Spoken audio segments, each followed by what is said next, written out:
For our glute bridge leg whip, what we're gonna do is work on isometrically contracting one side of our body and then work on contralaterally moving the opposite side of our body, so we're getting that proximal stability, which means anything closer to the midline of our body, trying to create stability there.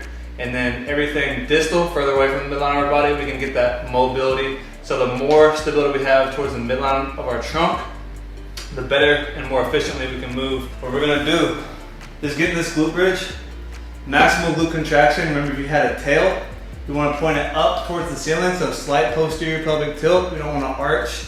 We want to get maximal glute contraction, so we're getting knees, hips, and shoulders in one straight line, driving our heels into the ground. We want our knee and our ankle nearly right, stacked on top of each other. From here, we're going to pick one leg up, keep that leg straight.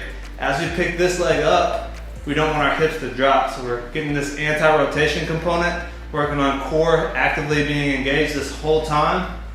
Isometric contraction here, making sure we're getting full hip extension. Then we're gonna bring this leg up as high as we can, getting that hamstring stretch. Then we're gonna bring this leg all the way out as far as we can without letting our hips rotate.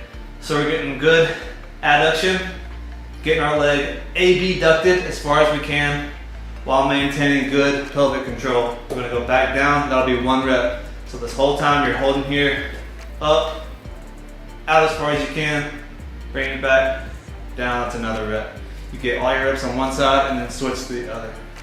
The purpose of this exercise is to develop lumbopelvic stability. So essentially just being aware of where your pelvis and lower back is in space, because a lot of us have an arched back. When we start running and jumping and moving, we don't have a lot of control. So what we want to do is practice these type of exercises that allow our nervous system to recognize how our pelvis is moving when other parts of our bodies are moving. So just think about how your pelvis sits, how your core is working, so they can work in conjunction with each other, and we can become more efficient when we move.